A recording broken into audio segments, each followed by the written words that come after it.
क्या भगवान श्री कृष्ण को देवी राधा से विवाह में कोई रुचि नहीं थी? क्या वो देवी रुक्मिणी से विवाह को लालायित थे? हेलो फ्रेंड्स, सोशल मीडिया में देवी राधा को लेकर एक ऐसा भी समुदाय है जो उन्हें मात्र साधारण ग्वालिन या भक्तिन या फिर कल्पना मानते हैं। इनके अनुसार या तो देवी राधा हैं ही नहीं, या फिर वो कोई श्री कृष्ण के भक्त हैं, कोई जीवात्मा है जिन्होंने अपनी भक्ति से श्री कृष्ण को पाया है।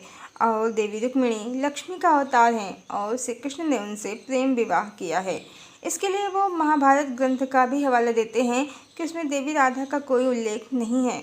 पर यह तथ्य भी ध्यान देने योग्य है कि द्वापर को बीते हुए 5000 वर्ष से ज़्यादा समय हो गया है और अभी 1000 वर्ष पुराना इतिहास भी काफ़ी मिलावट का शिकार हो चुका है। जैसे कि इतिहास के पन्नों में मुगलों का खूब महिमा मंडन है, जबकि भारत के राजपूतों का गौरव नदारद है। और 600-700 वर्ष पूर्व तो कोई प्रिंटिंग प्रेस जैसी चीज़ भी नहीं थी भारत में। तक्षशिला के लेखों का मिटना और जलना तो हम सब जानते हैं। फिर ये महाभारत कितना प्रामाणिक है, इसका कोई प्रमाण नहीं है। और रामायण जिस प्रकार राम सीता के चरित्र और प्रेम की कहानी है, उस प्रकार महाभारत श्री कृष्ण के चरित्र और प्रेम की कहानी नहीं है। महाभारत कुरुवंश कौरव पांडवों की कहानी है। इस कहानी की नायिका भी देवी द्रौपदी हैं। जब ये ग्रंथ ही श्री कृष्ण को समर्पित नहीं है, तो इसमें उनके प्रेम का उल्लेख नहीं है, तो इसमें आश्चर्य की कोई बात नहीं है। महाभारत प्रेम ग्रंथ नहीं है। महाभारत कुरुवंश के अधर्म के नाश की कहानी है। इसके नायक पांडव हैं और नायिका देवी द्रौपदी हैं। अब देवी राधा कल्पना क्यों नहीं है, ये भी जान लेते हैं।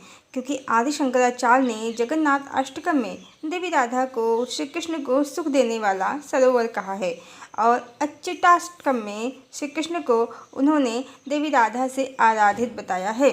इसी तरह निम्बार्काचार्य ने देवी राधा को श्री कृष्ण के वामांग उसी प्रकार युगल रूप में प्रतिष्ठित किया है जैसे सीताराम हैं। गुरु ग्रंथ साहब में देवी राधा को वाहे गुरु यानी परम भगवान की उपमा दी गई है और गुरु नानक देव ने उन्हें श्री कृष्ण प्रिया और वाहे गुरु कहा है।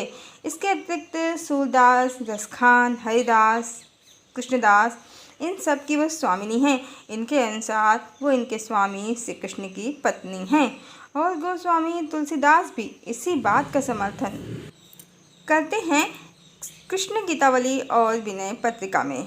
और युग ऋषि पंडित श्री राम शर्मा आचार्य गायत्री परिवार के संस्थापक और वर्तमान के विश्वामित्र, वो देवी राधा को आदि शक्ति कहते हैं। इतने प्रमाण और वो भी स्पष्ट, इन्हें नकारा नहीं जा सकता। सिर्फ ये कहकर कि महाभारत में देवी राधा का उल्लेख नहीं है। गायत्री महाविज्ञान के अनुसार ब्रह्म और आदि शक्ति ही संसार का सार हैं। इनके मिलन से ही समस्त संसार की उत्पत्ति हुई है। और इसी कारण गोस्वामी तुलसीदास जी श्री रामचरितमानस में कहते हैं कि सिया राम मैं सब जग जानी, करहु प्रणाम जोर जुग पानी।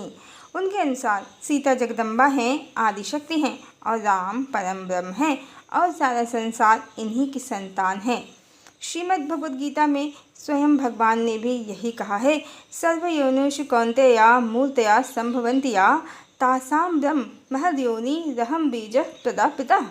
हे अर्जुन, नाना प्रकार की सब योनियों में जितनी मूर्तियाँ अर्थात शरीरधारी प्राणी उत्पन्न होते हैं, प्रकृति तो इन सब की गर्भ धारण करने वाली माता है और मैं बीज को स्थापन करने वाला पिता हूँ। और गोस्वामी तुलसीदास जी ने भी भगवान राम की ओर से बिल्कुल यही कथन श्री रामचरितमानस में कहा है कि आदि शक्ति जही जग उपजाया, सो अवतरहि मोर यह माया। वो आदि शक्ति जिन्होंने सारा जगत उत्पन्न किया है, वो मेरी योग माया भी अवतरित होंगी। इस तरह ये तो पूर्णतया स्पष्ट है कि देवी राधा आदि शक्ति हैं और श्री कृष्ण परम ब्रह्म। बाकी सभी जीवात्माएं, फिर चाहे रुक्मिणी हो या सत्यभामा या चाहे मृत्युविंदा हो या कालिंदी इत्यादि इत्यादि। भगवान राम का एक पत्नी व्रत भी इसी प्रमाण को प्रमाणित करता है कि वो देवी सीता के परिणय सूत्र में होने के कारण ही एक पत्नी व्रती हैं। कारण जगदम्बिका के परिणय सूत्र में बंधकर दूसरा विवाह संभव नहीं। भला जगदम्बा जीवन में हों तो भगवान जीवात्माओं से विवाह कैसे कर सकते हैं? और इसी कारण उन्होंने सुपर्णखा के विवाह प्रस्ताव को अस्वीकार कर दिया। ये बात अलग है कि वो भगवान को, देवी सीता को जानती नहीं थी, सो कुपित हो गई। इसी तरह जामवंती, चंद्रसेना, जो सत्यभामा का पूर्व जन्म है।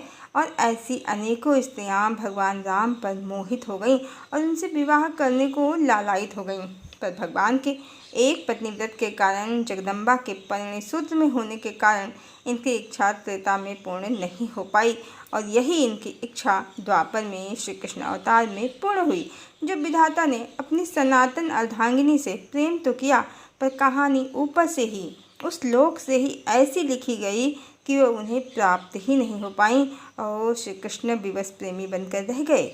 और कालांतर में द्वारिका नगरी बसाने के बाद एक राजपुरुष की भांति पहले रुक्मिणी के पत्र अनुसार उनका हरण कर उनसे राक्षस विधि से विवाह किया। बाद में जामवंती, सत्यभामा, मृत्युविंदा, कालिंदी इत्यादि से भी विवाह किया और फिर नरकासुर का वध कर बंदी कन्याओं के निवेदन पर उनसे भी विवाह किया।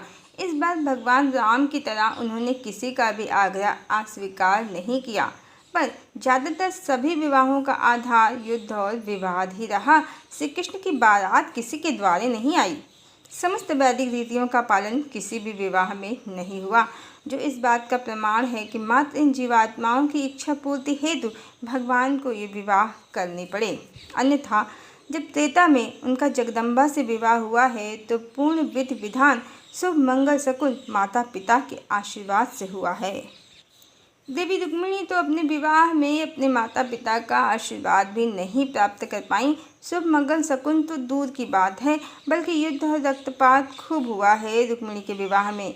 इस तरह यह पूर्णतः स्पष्ट है कि श्री कृष्ण को सिर्फ और सिर्फ देवी राधा से ही विवाह में रुचि थी, जो पूर्ण नहीं हुई, और रुक्मिणी समेत हजारों स्त्रियां जो भगवान राम के रूप और देह पर आसक्त थीं, उनकी इच्छा पूर्ण हुई।